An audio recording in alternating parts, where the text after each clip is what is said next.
الرحمن الرحیم.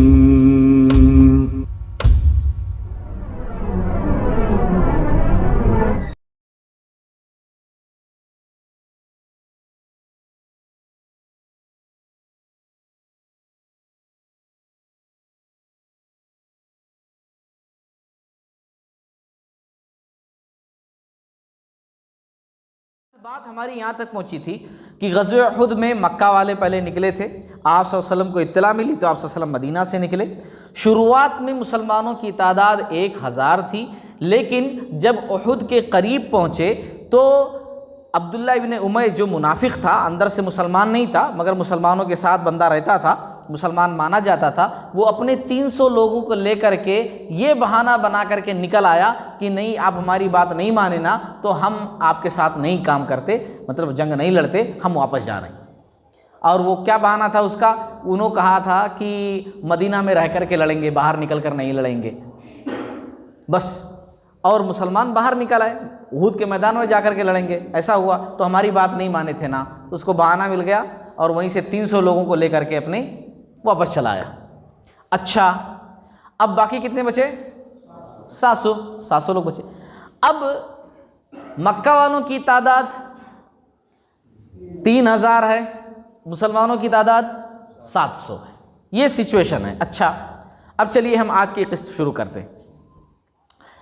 جب عبداللہ ابن ابی 300 لوگوں کو لے کر کے نکلا تو اس کا مقصد صرف اپنی جان کو بچانا ہی نہیں تھا، بلکہ وہ دلی طور پر یہ چاہتا تھا کہ مسلمان شکست خوردہ ہو جائیں. اور مسلمانوں کو شکست دینے کے لیے سب سے بڑی چیز کیا تھی کہ مسلمانوں کی ہمت ٹوٹ جانا.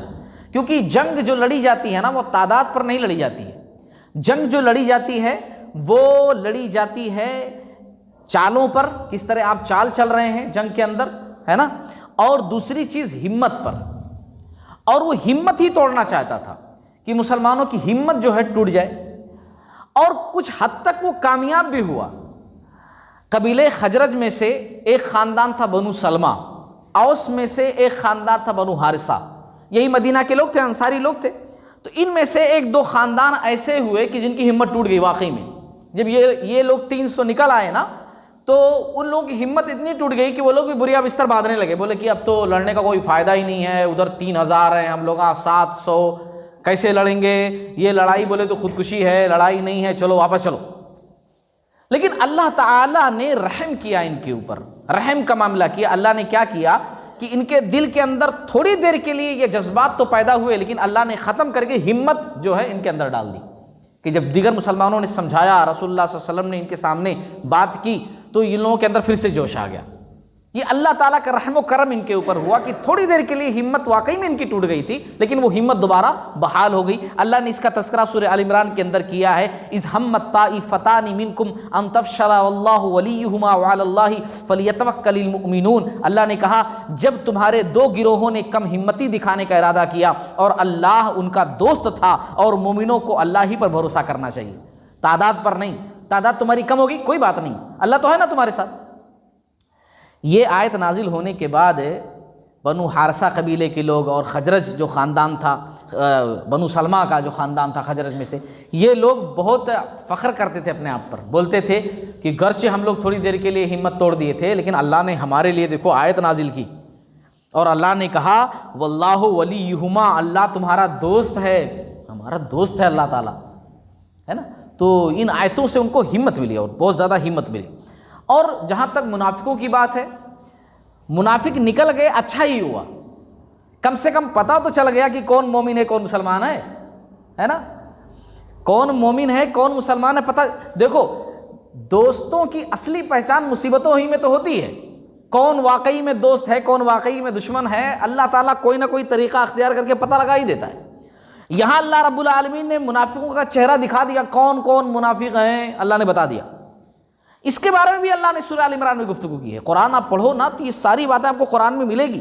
اللہ تعالیٰ نے سورہ آل عمران کی آیت نمبر 179 میں کہا ما کان اللہ لیذر المؤمنین علی ما انتم علیہ، اللہ مومنوں کو اس حالت میں ہرگز نہیں رہنے دے گا جس میں تم اس وقت ہو، یہاں تک کہ وہ پاک کو ناپاک سے الگ کر دے. اللہ نے کر بھی دیا. کہ کون مومن ہے کون مسلمان ہے، کون پاک ہے کون ناپاک، اللہ نے بتا دیا کہ دیکھو جو لوگ جنگ میں ٹھہرے وہ اصلی والے ہیں، جو چھوڑ کر بھاگ گئے وہ نقلی والے ہیں، اللہ نے بتا دیا فوراً ہی۔ اچھا، اب سنیچر کا دن، شوال کا مہینہ، ہجرت کا تیسرا سال، اور 7 شوال سنیچر کا مہینہ، صبح کا ٹائم، کیونکہ آپ صلی اللہ علیہ وسلم وہاں صبح صبح پہنچے تھے، پچھلی قسط میں یہ بات گزر چکی ہے کہ صبح صبح پہنچے احد کے میدان میں۔ ایک طرف مکی لشکر ہے، آپ صلی اللہ علیہ وسلم نے بھی لشکر کو ترتیب دی، صبح کا ٹائم میں لشکر کو ترتیب دیا، 7 شوال سنیچر کا دن، اس طرح آپ صلی اللہ علیہ وسلم نے ترتیب دیا۔ ترتیب سمجھ لو، کیونکہ ترتیب سمجھ جاؤ گے لشکر کس طرح اسلامی لشکر ترتیب میں آیا، تو باقی باتیں جو سمجھ میں اور اچھے سے آئیں گی۔ دیکھو احد پہاڑ کو میں نے نقشہ دیکھا کتاب کے اندر، احد پہاڑ کو آپ صلی اللہ علیہ وسلم نے بیک سائڈ رکھا، پیچھے احد پہاڑ کو، یہ احد پہاڑ ہے، آپ صلی اللہ علیہ وسلم نے فیس جو ہے ایسا کیا اور احد پہاڑ کو پیچھے رکھا، اور لیفٹ میں ایک تھوڑا سا کراس ایک پہاڑ ہے، اس کو جبل عینین کہتے ہیں، جبل عینین، احد سے چھوٹا ہے وہ جبل عینین، نقشے میں نے دیکھا ہے، تو وہ اس پہاڑ پر آپ صلی اللہ علیہ وسلم نے 50 تیر اندازوں کو بٹھا دیا، 50 تیر اندازوں کو وہاں پر بٹھا دیا، اور اس کا لیڈر بنایا عبداللہ بن جبیر بن نعمان انصاری رضی اللہ تعالیٰ عنہ، عبداللہ بن جبیر ان کا نام تھا رضی اللہ تعالیٰ عنہ، صحابی کو کماندار بنا کر کے، اس کا جو ہے ہیڈ بنا کر کے 50 تیر اندازوں کے ساتھ وہاں بٹھا دیا ہے، پہاڑ پر بیٹھو، کیونکہ سب سے ویک پوائنٹ وہی تھا کہ اگر دشمن اس پہاڑ پر پہنچ جاتا تو پھر مسلمان چونکہ نیچے ہو جاتے اور وہ دشمن اوپر، وہاں سے تیروں کی بارش کر کے مسلمان آسانی سے شکست کھا جاتے۔ لیکن آپ صلی اللہ علیہ وسلم نے پہلے سے ہی پورا سب کچھ دیکھ کر کے، کیونکہ بہترین سپہ سالار تھے نا آپ صلی اللہ علیہ وسلم، آپ صلی اللہ علیہ وسلم نے سمجھ لیا کہاں کہاں ویک پوائنٹ ہے، گرچہ مسلمانوں کی تعداد بہت کم تھی، ہتھیار بھی بہت کم تھے، اب ظاہر سی بات ہے وہ 3000 تھے اور مسلمان 700 تھے، ایک مسلمان کو سمجھ لیجئے 4 کافروں سے کم اور بیش لڑنا تھا، ایک مسلمان کو 4 کافروں سے لڑنا تھا، ایسا سچویشن تھی، اور مکہ والوں کے پاس گھڑ سواروں کا دستہ تھا، ان کے پاس گھڑ سوار بہت زیادہ تھے، ان کے پاس کچھ بھی نہیں، وہ لوگ تو تقریباً 700 لوگ ایسے تھے، جبکہ 700 تعداد پورے مسلمانوں کی تھی، 700 کا مکہ والوں میں ایسے تھے جو صرف لوہے کی پورے لباس پہنے ہوتے ہیں، زرہ جس کو بولتے ہیں، پورا پہنے ہوئے تھے، 700 ایسے لوگ تھے، نارمل تو چھوڑو 700 وہ لوگ تھے۔ تو مسلمان گرچہ تعداد کے حساب سے، ہتھیار کے حساب سے بہت کم تھے ان کے بالمقابل، لیکن ان کے پاس جوش تھا، ہمت، اللہ کی مدد،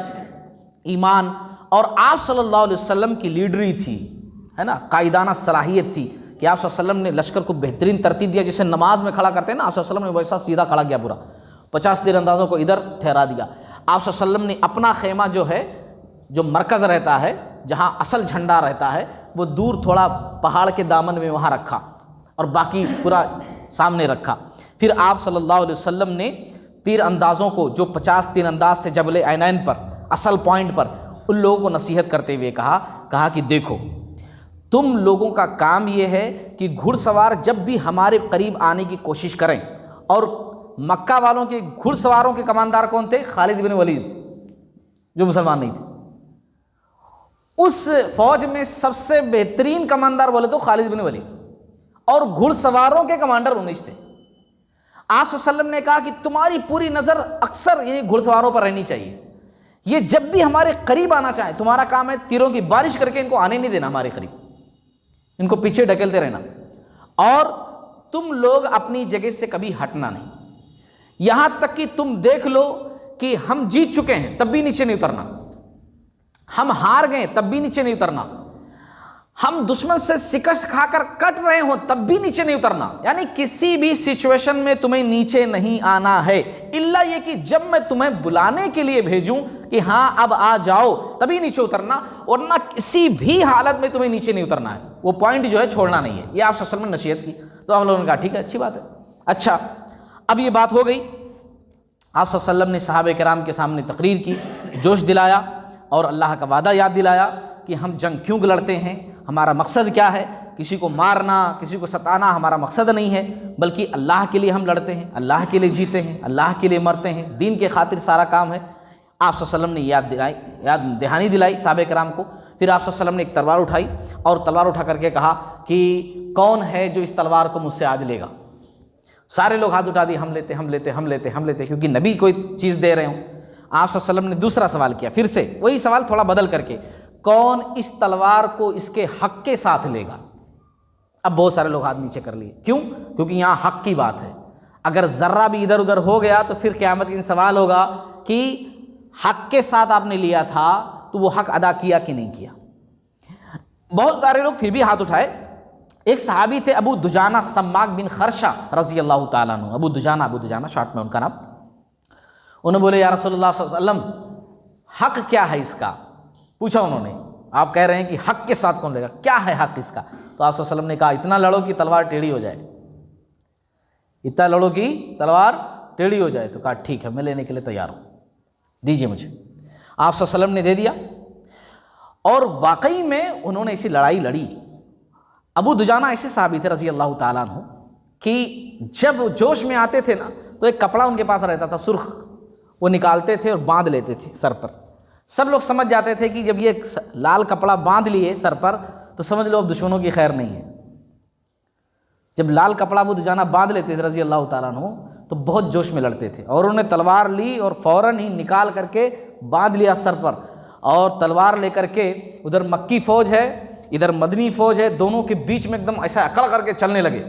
ہے نا۔ آپ صلی اللہ علیہ وسلم نے کہا کہ ایسی چال جو ہے اللہ تعالیٰ کو تو ناپسند ہے، لیکن اس سچویشن میں اللہ تعالیٰ کو یہ بہت پسند ہے،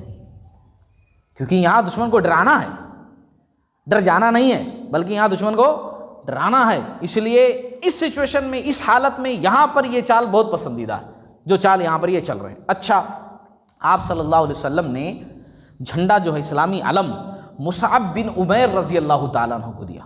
مصعب بن عمیر رضی اللہ تعالیٰ عنہ۔ اچھا ادھر تو ہو گیا، اب ادھر ذرا سنو۔ ابو سفیان جو بعد میں مسلمان ہوئے لیکن ابھی مسلمان نہیں تھے، وہاں کے سپہ سالار تھے مکہ والوں کی طرف سے، یہ جو ہے خود سپہ سالار اعلیٰ تھے پوری فوج کے۔ گھڑ سواروں کا جو دستہ تھا اس کے کماندار خالد بن ولید تھے، پیدل چلنے والے جو سوار تھے ان کے کماندار صفوان بن امیہ ایک بندہ تھا، اور تیر انداز جو مکہ والوں کے تھے ان کے کماندار عبداللہ بن ابی ربیہ، یہ سب لوگ تھے الگ الگ مورچہ سنبھالے ہوئے۔ ابو سفیان صاحب نے چال چلی، بلکہ چال نہیں کئی چالیں چلیں۔ فرسٹ چال انہوں نے یہ چلی کہ جھنڈا جو ہے بنو عبد الدار کے خاندان میں دیا، جو جھنڈا ہوتا تھا۔ ایک بات جان لیجئے یہاں پر، جو جھنڈا ہوتا تھا نا جنگوں کے اندر وہ بہت اہم ہوتا تھا، کیونکہ جھنڈا جب تک ٹھہرا ہوا ہے تب تک فوجیوں کا جوش جاتا نہیں تھا، اور اگر جھنڈا گر گیا تو جوش گر جاتا تھا، ہے نا، جوش گر جاتا تھا کہ ہمارا جھنڈا گیا۔ اسی لیے جو ہے جھنڈا بہت خاص لوگوں کے حوالے کیا جاتا تھا، خاص گروپ کے حوالے کیا جاتا تھا کہ جھنڈا کچھ بھی ہو جائے گرنے نہیں چاہیے، گرنے نہیں دینا ہے، یہ چیز تھی۔ تو بنو عبد الدار یہ وہ لوگ ہیں کہ مکی زندگی میں بہت پہلے میں نے بتایا تھا، جب میں نے شروعات کی تھی سیرت کی نا، تبھی میں نے بتایا تھا بہت شروعات میں ہی، آپ لوگوں کو یاد بھی نہیں ہوگا، کہ جب آپ صلی اللہ علیہ وسلم کے خاندان میں بٹوارا ہوا تھا خانہ کعبہ کو لے کر کے کہ بھائی کون خانہ کعبہ کی چابیاں رکھے گا، کون حاجیوں کی خدمت کرے گا، کون جو ہے لڑائیوں میں آگے رہے گا، سب پورے خاندان کے تھے نا، پورے سب لوگ ایک خاندان کے تھے۔ بعد میں وہ خاندان بڑھتا گیا تو بٹوارا ہوا، تو بنو عبد الدار وہ قبیلہ تھا جس کے حصے میں یہ آیا تھا کہ جھنڈا انہی کے پاس رہے گا، تو مکہ والوں نے جھنڈا انہی خاندان میں دیا، جو بہت پہلے شروعات میں مکی زندگی میں ہی بٹوارا ہوا تھا، زمانے جاہلیت میں ہی، اس وقت باپ دادا کے دور میں جو بٹوارا ہوا تھا جھنڈا انہی کو دیا۔ آپ صلی اللہ علیہ وسلم کو جب معلوم ہوا کہ انہوں نے جھنڈا بنو عبد الدار خاندان میں دیا ہے، تو چونکہ آپ صلی اللہ علیہ وسلم بھی تو اسی خاندان کے تھے، مکہ کے ہی تھے نا آپ صلی اللہ علیہ وسلم، تو آپ صلی اللہ علیہ وسلم نے پہلے تو جھنڈا علی رضی اللہ تعالیٰ عنہ کو دیا تھا، لیکن بعد میں جب معلوم ہوا کہ انہوں نے بنو عبد الدار کو دیا ہے تو جھنڈا لے کر کے مصعب بن عمیر رضی اللہ تعالیٰ عنہ کو دیا، کیونکہ مصعب بن عمیر رضی اللہ تعالیٰ عنہ بنو عبد الدار سے تھے۔ کہا کہ اچھا وہ لوگ پرانا انصاف کر رہے ہیں تو ہم کیوں نہیں انصاف کریں گے، لو مصعب بن عمیر تم جھنڈا لو۔ اور علی رضی اللہ تعالیٰ عنہ نے ایسا کوئی ریئیکشن بھی نہیں دیا کہ ارے مجھے دیے تھے پھر مجھ سے چھین لیے، کیونکہ ہمارے پاس تو عجیب ساری باتیں ہوتی ہیں نا، اس دور میں ایسا کچھ بھی نہیں تھا، بس اچھا کام ہونا چاہیے۔ تو بہرحال جھنڈا اٹھا کر کے مصعب بن عمیر رضی اللہ تعالیٰ عنہ کو دے دیا۔ اب جو ہے سب سے پہلا جو بتا رہا تھا ابو سفیان صاحب نے چالاکی کیا کی کہ بنی عبدالدار کو جھنڈا دیا اور دے کر کے کہا کہ غزوہ بدر میں بھی جھنڈا تمہیں لوگوں کو دیا گیا تھا نا؟ تو بنو عبدالدار کے لوگ بولے کہ ہاں غزوہ بدر میں بھی ہم کو ہی دیا گیا تھا. تو بولے کہ دیکھو تم لوگ جو ہے شاید جھنڈا اچھے سے سنبھال نہیں سکے، ہم لوگ شکست کھا گئے تھے، تو اگر اب بھی وقت ہے، اگر تم لوگ نہیں سنبھال سکتے تو ہم کسی اور کو دے دیتے ہیں. یہ جوش دلانے والی بات ہوگی، جس کو بولتے ہیں نا کہ بھڑکانا ہے نا، یعنی بھڑکانا، جوش دلانا. تو تم نہیں سنبھال سکتے نا تو کسی اور کو دے دیتے ہیں. تو وہ لوگ بھڑک گئے، بولے ایسا کیسا، یہ جھنڈا ہمارے خاندان میں رہتا، لڑائی شروع تو ہونے دو، یہ دیکھو ہم کیا کیا کارنامے دیتے. یعنی ان کو جوش دلا دیا. ایک چال تو یہ چلی ابو سفیان صاحب نے. دوسری چال یہ چلی کہ انصاریوں کو کہا، جو مدینہ کے لوگ تھے، للکار کر کے کہ بھائی دیکھو تم لوگ ہمارے رشتہ دار ہو، ہمارے رشتہ دار ہو تم لوگ، اسی لیے ہم تم سے دشمنی کرنے نہیں آئے ہیں. وہ جو ہم کو چھوڑ کر کے مدینہ چلے آئے نا، ان سے ہم بدلہ لینے آئے ہیں، اسی لیے انصاریوں تم نکل جاؤ، تم تو ہمارے رشتہ دار ہو، ہم تم کو کچھ نہیں کہتے، تاکہ وہ لوگ نکل جائیں، مسلمانوں کی تعداد اور کم ہو جائے. لیکن انصاری لوگ نہیں نکلے، انصاری لوگ نہیں نکلے. تیسری چال انہوں نے یہ چلی کہ ابو عامر عبد عمر راہب جو تھا، یہ پہلے مدینہ کا رہنے والا تھا، قبیلہ اوس کا. غزوہ بدر سے پہلے ہی آ کر کے جو ہے مکہ میں رہنے لگا تھا اپنے کچھ لوگوں کے ساتھ. یہ آگے آیا اور آگے آ کر کہا کہ اے آل اوس، آل اوس بولے تو مدینہ کے رہنے والے اوس قبیلے کے لوگ جو انصاری تھے. اے آل اوس، میں ابو عامر ہوں، پہچانتے ہو نا مجھے، یعنی میری بات مانو اور محمد صلی اللہ علیہ وسلم کا ساتھ چھوڑ دو. یہ بڑے فخر سے آئے تھے اور مکہ والوں کو چڑھا کر کے بھی آئے تھے کہ ہماری بات مانتے ہو لوگ، جنگ میں نکل جاتے وہ لوگ ہماری بات سن کر کے، میں جو ہے اوس قبیلے کا سردار رہ چکا ہوں، بہت میری اہمیت ہے، لوگ میری بات بہت زیادہ مانتے ہیں وغیرہ وغیرہ. تو جب یہ بولے فخر سے کہ میں ابو عامر ہوں، پہچانتے ہو نا مجھے، آگے آ کر کے تو انصاریوں نے کہا ارے وہ فاسق، تیرے لیے ہمارے پاس کوئی گنجائش نہیں ہے نا. سمجھ میں ان کو آ گیا میری کیا ویلیو ہے نا، میری کیا اہمیت ہے، ان کو سمجھ میں آ گیا، فوراً پیچھے آ گئے اپنی جگہ پر. اب جو مکہ والوں عورتیں لے کر کے آئے تھے جوش دلانے کے لیے، وہ لوگ اشعار پڑھنے لگیں، زور زور سے جوش دلانے لگی اپنے فوجیوں کو، یہاں تک کہ مکہ کا ہر فوجی جو ہے وہ اتنی جوش میں آ گیا کہ مارنے کاٹنے کے لیے بالکل تیار، کہ بس خالی لیڈر ہمارا پرمیشن دے، اجازت دے، بس خالی اشارہ ہو کہ لڑنے کے لیے بھیڑنے کے لیے تیار ہو جائیں. یہ سچویشن ہو گئی. اور ادھر آپ صلی اللہ علیہ وسلم اللہ تعالیٰ کے سامنے رو رہے ہیں. سچویشن یہ ہے، گڑگڑا رہے ہیں، دعا کر رہے ہیں کہ اے اللہ، میں دشمن پر حملہ تیری قوت کے ساتھ کرتا ہوں، میرے پاس کوئی قوت نہیں، کوئی طاقت نہیں، تیری رضا کے لیے لڑتا ہوں، مجھے صرف تیرا سہارا ہے، اور اے اللہ تو ہی بہترین کارساز ہے. اے اللہ فتح و نصرت سے نواز، ورنہ تیری عبادت نہ کی جائے گی. اگر یہ جماعت ختم ہو گئی تو کون عبادت کرنے والا ہوگا؟ ایسی ہی ملتی جلتی دعا آپ صلی اللہ علیہ وسلم نے غزوہ بدر میں بھی کی تھی،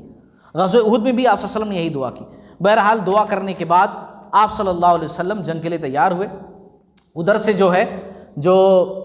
فرسٹ جس کو جھنڈا دیا گیا تھا بنو عبدالدار میں، ادھر مکہ والوں کی طرف سے، طلحہ بن ابی طلحہ نام تھا اس بندے کا، بڑا طاقتور تھا، لوگ جلدی اس سے لڑتے نہیں تھے، اتنا طاقتور تھا، پالوان جس کو بولتے ہیں نہیں. وہ آگے آیا اور آگے آ کر کے کہنے لگا، للکار کر کے مسلمانوں کو کہ او تم لوگ کہتے ہو نا کہ اگر تم ہمیں مار دو تو ہم جہنم میں چلے جائیں گے، اور ہم تم کو مار دیں، ہمارے ہاتھوں سے تم اگر مر جاؤ تو تم شہید ہو کر جنت میں چلے جاؤ گے. تو ٹھیک ہے، کون ہے جو میرے ہاتھوں سے جنت میں جانا چاہتا ہے؟ میں آیا ہوں، کون ہے؟ چلو آؤ میرے مقابلے کے لیے. اس طریقے سے بات کرنے لگا، للکارنے لگا. اچھا، بہت سارے مسلمان بالکل نہیں گئے اس کے سامنے، بہت سارے لوگ پیچھے ہٹ گئے کہ بھئی کون اس سے لڑنے کے لیے جائے گا، بہت بھیانک آدمی ہے. لیکن ایسے سچویشن میں، ایسی حالت میں دو روایتیں ملتی ہیں، ایک میں ہے کہ علی رضی اللہ تعالیٰ عنہ، ایک میں ہے کہ زبیر رضی اللہ تعالیٰ عنہ آگے نکلے اور نکل کر کے گھوڑا دوڑاتے ہوئے نا، گھوڑا دوڑائے اور دوڑاتے ہوئے اچھلے گھوڑے سے اور اچھل کر کے مار دیا اس کو. ایسا نہیں کہ گھوڑے پر بیٹھے بیٹھے، حالانکہ گھوڑا بس ایک یا دو گھوڑے خالی تھے ہی پورے مدنی لشکر میں، زیادہ گھوڑے تھے ہی نہیں. وہ گھوڑا استعمال کیا اور بھاگتے ہوئے گئے اور اچھل کر کے اس کو مار دیا، یہاں تک کہ اس کا خاتمہ ہو گیا. ایک روایت یہ بھی ملتی ہے کہ آپ صلی اللہ علیہ وسلم نے کہا زبیر رضی اللہ تعالیٰ عنہ کے تعلق سے کہ ہر نبی کا حواری ہوتا ہے اور میرے حواری زبیر ہیں رضی اللہ تعالیٰ عنہ. آپ صلی اللہ علیہ وسلم نے یہ بھی کہا کہ زبیر تم نکل گئے، اچھا کہ اگر تم نہیں نکلتے نا تو میں نکلتا اس کو ختم کرنے کے لیے، کیونکہ یہ للکار رہا تھا آ کر کے مسلمانوں کو۔ اچھا، اب جنگ شروع ہو گئی، ابھی تو یہ جیسے ہی ایک بندہ آ گیا اب جنگ پوری بھیانک طریقے سے شروع ہو گئی، ایک دوسرے سے ٹکرانا شروع ہو گیا، گھڑ سوار آگے آنے کی کوشش کر رہے تھے، ادھر جو ہے جبل عینین پر جو تیر انداز 50 متعین کیے تھے آپ صلی اللہ علیہ وسلم، وہ فورس سے مارتے تھے اور وہ پیچھے ہٹ جاتے تھے، کسی کو آگے نہیں آنے دیتے تھے، اور مسلمان اور ادھر دونوں لوگ آپس میں لڑ رہے تھے۔ یہ سچویشن تھی مسلمانوں کی۔ اکثر جنگوں کے اندر یہ حالت رہی ہے کہ مسلمان کم ہی رہے ہیں۔ ایسی سچویشن میں مسلمان یہ چاہتے بھی تھے کہ زیادہ لوگ مطلب جنگ میں قتل نہ ہوں، زیادہ لوگ مرے نہیں، ہے نا، کیونکہ یہ مرنا مارنا بہت اچھی چیز تو ہے نہیں ہے، زیادہ لوگ جو ہے نہ ہوں، گھائل یا زخمی یا مار، یہ ایسا زیادہ لوگ نہ ہوں۔ اور اس کی ایک ہی صورت بن سکتی تھی کہ جھنڈا جہاں ہے وہاں حملہ کرو، جھنڈا گر جائے تاکہ تمام لوگ بھاگ جائیں یا پکڑے جائیں، جنگ جلدی سے ختم ہو جائے، کیونکہ جنگ جتنی زیادہ دیر چلے گی ہلاکتیں اتنی زیادہ ہوں گی۔ اسی لیے مسلمان فوج سے وہیں حملہ کر رہے تھے جہاں جھنڈا ہے، تاکہ جھنڈا گرے اور گرتے ہی جو ہے سب ختم ہو جائے، ہمت ٹوٹ جائے ان کی۔ اس سچویشن میں مکہ والوں کے تقریباً ایک ایک کر کے بنو عبدالدار کے 10 علم بردار مارے گئے، ایک مارا جاتا دوسرا اٹھا لیتا، دوسرا مارا جاتا تیسرا چوتھا پانچواں، 10 علم بردار غزوہ احد کے اندر مارے گئے تھے۔ پھر بنو عبدالدار میں مکہ والوں کی طرف سے جھنڈا اٹھانے والا کوئی باقی نہیں بچا، تو پھر اس کے بعد جو ہے ایک غلام تھا ان کے خاندان کا، ثواب نام تھا اس کا، ثواب، سواد سے ثواب، اس نے جھنڈا اٹھایا اور کافی دیر تک اس نے جھنڈا سنبھالا۔ بعد میں جب وہ ختم ہوا تب مکہ والے بھاگنا شروع کیے تھے، تو ثواب نے جھنڈا سنبھال لیا۔ اور اب مسلمانوں کی حالت یہ تھی کہ مسلمان بہت ہمت کے ساتھ لڑ رہے تھے، نبی ساتھ میں تھے نا، آپ صلی اللہ علیہ وسلم ساتھ میں تھے، بہت ہمت سے لڑ رہے تھے۔ ابو دجانہ جو تھے، جن کو آپ صلی اللہ علیہ وسلم نے اسپیشل تلوار دی تھی اور حق کے ساتھ جنہوں نے تلوار لیا تھا، وہ تو زبیر رضی اللہ تعالیٰ عنہ کہتے ہیں جس طرف نکل جاتے پیچھے دیکھتے ہی نہیں کون ہے کون نہیں ہے، بس گھستے چلے جاتے۔ حالانکہ فوج کے اندر ایسا گھستے چلے جانا بولے تو اپنے آپ کو خطرے میں ڈالنا ہے، مگر ڈرتے نہیں تھے ابو دجانہ، یہاں تک کہ وہ لڑتے لڑتے لڑتے بالکل سینٹر میں پہنچ گئے مکہ والوں کے۔ وہاں دیکھا کہ کوئی ایک ہے جو بہت جوش دلا رہا مکہ والوں کو کہ مارو مارو اور ان کو مارو اور ان کو مارو، یہ غصے سے اس کی طرف بڑھے کہ کون ہے جو اتنا زیادہ جوش دلا رہا ان لوگوں کو۔ تو قریب جب پہنچے مارنے کے لیے تو دیکھا کہ ایک عورت ہے، اور عورت کون ہے؟ ہند بنت عتبہ، ابو سفیان کی بیوی عورت ہے۔ انہوں نے تلوار پھر پیچھے کر لیا، واپس چلے آئے۔ بعد میں ایک صحابی نے پوچھا تھا کہ آپ مارے گئے کیوں نہیں تھے؟ میں دیکھا تھا قریب پہنچ کر کے، تو بولے کہ نہیں، مجھے شرم آئی کہ میں نبی کی تلوار سے ایک عورت کو ماروں، ہے نا۔ یہ مسلمان ہوتے ہیں، ہے نا، مسلمانوں کی تعلیم تھی۔ آج لوگ کہتے ہیں کہ مسلمان غلط، مسلمان ان سے صرف لڑتے تھے کہ جو ان سے لڑنے کے لیے آتے تھے، حالانکہ وہ عورت بھی لڑنے کے لیے آئی تھی مگر پھر بھی وہ عورت تھی، ایک عورت کو مارنا ٹھیک نہیں تھا۔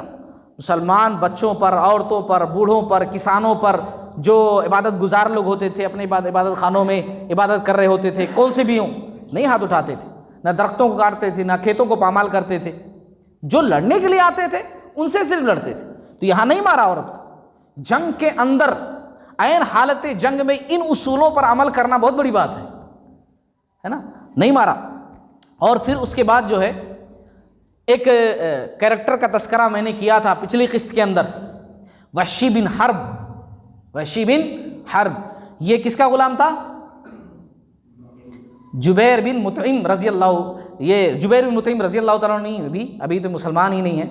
خیر جبیر بن مطعم یہ جو صاحب تھے ان کا غلام تھا وحشی بن حرب۔ بہت سارے لوگ اس کو انعام دینے کا لالچ دیے تھے۔ یہ جبیر بن مطعم تو بولے تھے میں تم کو آزاد کر دوں گا اب غلامی سے۔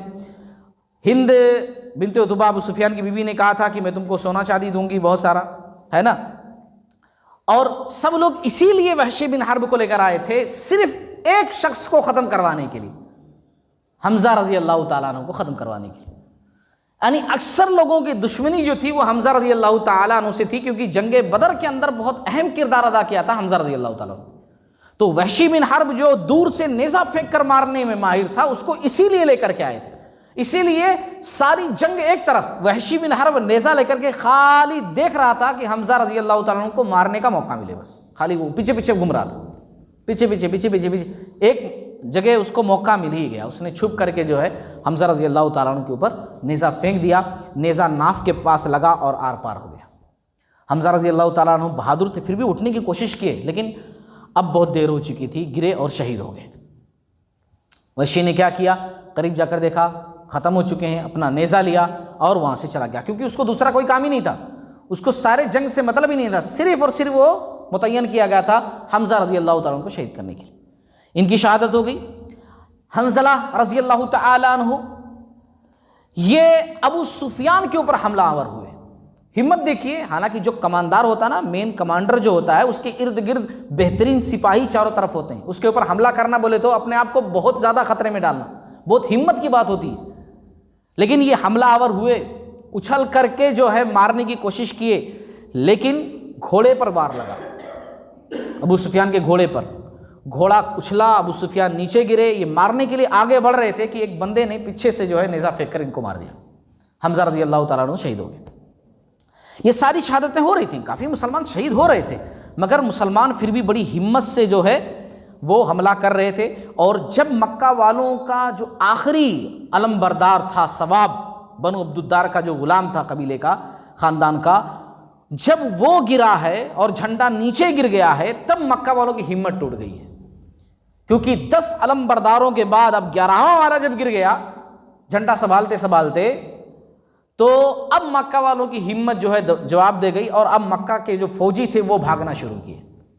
اب ادھر ادھر بھاگنے لگے، اب لڑتے ہوئے پیچھے ہٹنے لگے، ہمت ان کی جواب دے گئی۔ یہاں تک کہ سیرت نگاروں نے یہ بات لکھی ہے اور صحابہ کرام نے بیان کی ہے کہ وہ عورتیں جو جوش دلا رہی تھی کہ لڑو لڑو لڑو لڑو لڑو، وہ عورتیں بھی اپنے پائچہ اٹھا اٹھا کر کے بھاگ رہی تھی، جدھر دیکھ رہی تھی سب ادھر ادھر بھاگ رہی تھی۔ اور مسلمان اب کیا کر رہے تھے، کچھ مسلمان جو بھاگنے والے تھے ان کا پیچھا کر رہے تھے، چند مسلمان آپ صلی اللہ علیہ وسلم کے پاس آ کر ٹھہر گئے گھیراؤ کر کے، اور اکثر مسلمان میدان میں جو مال غنیمت ادھر ادھر بکھرا پڑا ہوا تھا، مال جو مکہ والے لے کر آئے تھے ادھر ادھر، وہ سب اکٹھا کرنے میں لگ گئے، یعنی کہ مسلمانوں کے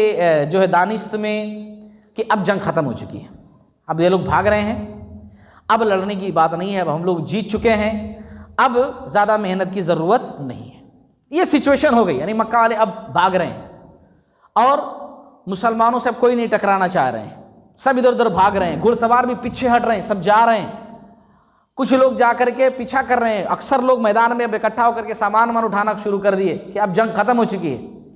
ایسی سچویشن میں ایک غلطی ہوئی مسلمانوں سے،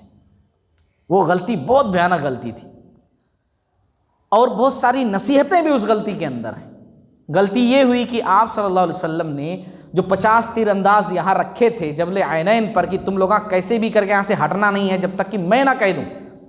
وہ لوگ جب دیکھے کہ سب بھاگ رہے ہیں، مسلمان جیت چکے ہیں، ہم فتح یاب ہو چکے ہیں، تو وہ لوگ بولے اپنے کماندار سے،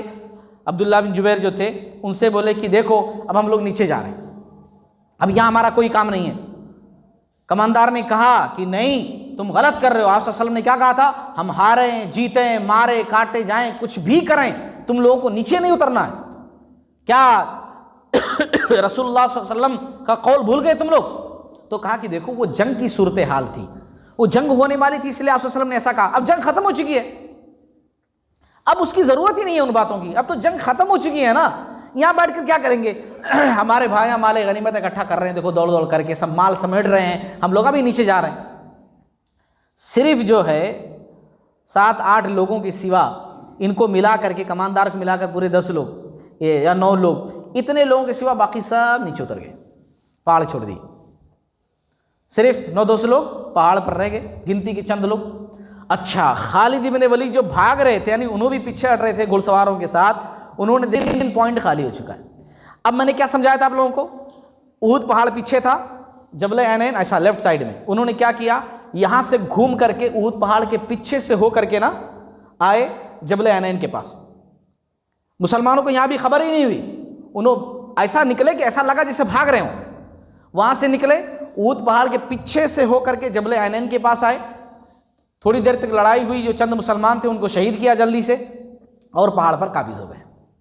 حالانکہ آپ صلی اللہ علیہ وسلم نے ان کو دیکھا، آپ صلی اللہ علیہ وسلم تھے نا اونچائی پر احد پہاڑ کے پاس، یہیں تھے، دیکھا کہ وہاں پر جو ہے ان لوگوں کا قبضہ ہو رہا ہے، آپ صلی اللہ علیہ وسلم نے بلایا مسلمانوں کو، اللہ کے بندوں میرے پاس آؤ، یعنی جلدی میرے پاس، لیکن وہ ایسی سچویشن تھی، مسلمان ادھر ادھر ایسا بکھرے ہوئے تھے، کوئی سنا ہی نہیں۔ آپ صلی اللہ علیہ وسلم کے پاس موقع تھا کہ آپ صلی اللہ علیہ وسلم اگر خود کو صرف بچانا چاہتے نا تو جلدی سے اونٹ پہاڑ پر اونچا چڑھ جاتے آپ سیف ہو جاتے، لیکن ایک سپہ سالار ایک نبی کی شان کے خلاف ہے کہ ایسا چھوڑ کر کے اکیلے نکل جانا۔ آپ صلی اللہ علیہ وسلم، حالانکہ آپ صلی اللہ علیہ وسلم اب جبل عینین پر وہ لوگ ہیں اور آپ صلی اللہ علیہ وسلم یہی ان کے سامنے ٹھہرے ہوئے ہیں کتنے ڈینجر سچویشن میں، مگر آپ صلی اللہ علیہ وسلم اکیلے وہاں سے ہٹنا گوارا نہیں کیا۔ آپ صلی اللہ علیہ وسلم نے آواز لگائی مگر کوئی سنا ہی نہیں، اور جب یہاں پر کفار قابض ہو گئے اور انہوں نے اتنی تیز تیروں کی بارش کی مسلمانوں پر کہ مسلمان افراتفری کا شکار ہو گئے، بھگدڑ، کیونکہ وہ لوگ ہمیں گمان میں بھی نہیں تھا کہ اچانک یہ کہاں سے حملہ ہو گیا۔ پہلے کچھ دیر تک تو مسلمان سمجھ ہی نہیں پائے کہ یہ ہو کیا رہا، ہم لوگ جیت گئے تھے تو اچانک پھر سے حملہ کیسے ہو گیا۔ اور ایسی سچویشن میں ایک عمرہ بنت علقمہ ایک خاتون تھی، مکہ والوں کی طرف سے آئی تھی، اس نے کیا کیا، جھنڈے کو پھر سے اٹھا لیا، مکہ کا جھنڈا جو گر گیا تھا جھنڈے کو پھر سے اٹھا لیا۔ اب مکہ کی جو فوج جو بھاگ رہی تھی ادھر ادھر، جب دیکھا کہ جھنڈا پھر سے ہمارا اڑ گیا ہے، پھر وہ لوگ اکٹھا ہو گئے۔ اب سچویشن کیسی ہو گئی، پیچھے سے بھی مکہ والے، سامنے سے بھی مکہ والے، اور مسلمان بیچ میں، اور مسلمان ایسے بیچ میں کہ بے ترتیب ہیں، بے نظام ہیں، آپ صلی اللہ علیہ وسلم سے ان کا کنیکشن ٹوٹ چکا ہے، آپ صلی اللہ علیہ وسلم دور ہیں اور یہ لوگ افراتفری کا شکار ہیں۔ اتنا افراتفری مچ گئی نا مسلمانوں کے اندر، اتنا افراتفری مچ گئی کہ وہ لوگ سمجھ نہیں پائے کہ کرنا کیا ہے، کرنا کیا ہے، مطلب کرو، ہم لوگ کریں تو کریں کیا۔ ایسی سچویشن میں شیطان نے بھی ایک کام کیا، شیطان نے ایسا زور سے آواز لگائی، او اللہ کے بندو، صحیح بخاری کی حدیث ہے، او اللہ کے بندو پیچھے دیکھو۔ اب وہ پیچھے دیکھو بولے تو آگے والے جو تھے وہ پیچھے والوں کی طرف، یعنی کوئی دشمن پیچھے ہے مارنے کے لیے دوڑے، اور ایسا افراتفری میں لڑے مسلمان آپس میں کہ بعض مسلمانوں کی تلواریں مسلمانوں کو ہی لگ گئیں، یعنی مسلمانوں کے ہاتھوں مسلمان ہی شہید ہوئے،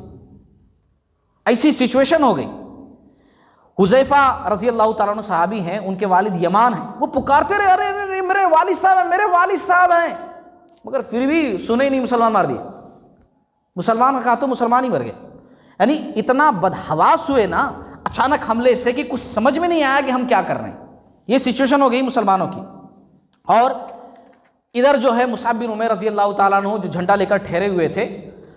ان کے پاس ایک بندہ آیا، عبداللہ بن قمیہ، ایک جو بندہ تھا مکہ والوں کی طرف سے، بہادر مانا جاتا تھا، وہ ڈھونڈتے ہوئے آیا، کہاں ہیں محمد صلی اللہ علیہ وسلم، میں آج ان کا خاتمہ کر دوں گا، اگر وہ بچ گئے تو سمجھ لو میری زندگی بیکار ہے، میں ان کو بغیر مارے مکہ نہیں جاؤں گا۔ اور اس کے مقابلے کے لیے، کیونکہ جھنڈا لے کر یہی ٹھہرے ہوئے تھے، اس کے مقابلے کے لیے مصعب بن عمیر رضی اللہ تعالیٰ عنہ آگے بڑھے، مصعب بن عمیر رضی اللہ تعالیٰ عنہ سے لڑتے رہے، جھنڈا بھی لیے رہے، لڑتے بھی رہے، یہاں تک کہ اس نے ایک ہاتھ کاٹ دیا، دوسرے ہاتھ میں جھنڈا پکڑ لیا، دوسرا ہاتھ بھی اس نے کاٹ دیا، کیونکہ جھنڈا بھی سنبھال رہے تھے، جھنڈا گرنا نہیں چاہیے، دوسرا ہاتھ بھی کاٹ دیا، تو انہوں نے سینے سے ایسا لگا لیا جھنڈے کو، ہے نا، یہاں تک کہ جب لاسٹ وار اس نے کیا، جب وہ گرنے لگے تو دوسرے مسلمان آگے بڑھ کر کے جھنڈے کو سنبھال لیے، پھر یہ شہید ہو گئے مصعب بن عمیر رضی اللہ تعالیٰ۔ اب مصعب بن عمیر رضی اللہ تعالیٰ عنہ کا جو شکل تھی، جو چہرہ تھا، جو شباہت تھی، وہ آپ صلی اللہ علیہ وسلم سے ملتی جلتی تھی۔ یہ شہید ہو گئے تو عبداللہ بن قمیہ نے جا کر کے اعلان کر دیا کہ میں نے محمد صلی اللہ علیہ وسلم کو ختم کر دیا ہے، محمد صلی اللہ علیہ وسلم ختم ہو گئے۔ یہ خبر جیسے ہی جو ہے مسلمانوں کے کانوں تک پہنچی کہ آپ صلی اللہ علیہ وسلم شہید ہو گئے ہیں، تب تو جو رہی صحیح ہمت تھی مسلمانوں کی وہ بھی ختم ہو گئی، وہ بھی ختم ہو گئی، یہاں تک کہ بعض مسلمان تو تلوار چھوڑ کر ایسے بیٹھ گئے کہ بھائی مارنا مار دو، اب لڑنے کا فائدہ کیا ہے، جب نبی ہی نہیں رہے تو اب لڑنے کا فائدہ کیا ہے۔ کچھ لوگ بولے کہ نہیں لڑیں گے، شہید ہوں گے، اور جا کر جوش سے، یعنی بغیر کسی حکمت کے، بغیر کسی آئیڈیا کے، جوش میں گھس کر کے لڑتے ہوئے شہید ہو گئے۔ بعض مسلمان تو بولے کہ نہیں، اب ہم کو عبداللہ بن ابی کے پاس بھیجنا چاہیے پیغام کہ وہ آئے اور مکہ والوں سے ہماری صلح کرا دے، لڑائی بند کروا دے۔ یہ باتیں ہونے لگی، یعنی اتنی خراب سچویشن، جبکہ آپ صلی اللہ علیہ وسلم بحیات تھے الحمدللہ، بس یہ کہ کنیکشن ٹوٹ گیا تھا افراتفری میں، آپ صلی اللہ علیہ وسلم کہیں اور موجود تھے، یہ لوگ کہیں اور موجود تھے، ایسی سچویشن ہو گئی تھی کہ دونوں ایک دوسرے کو صحیح سے دیکھ نہیں پا رہے تھے۔ اس کے بعد کیا ہوا انشاءاللہ ہم اگلی قسط کے اندر ذکر کریں گے۔ اللہ تعالی ہم تمام لوگوں کو سیرت النبی سننے والا بنائے، دوسروں تک پہنچائے۔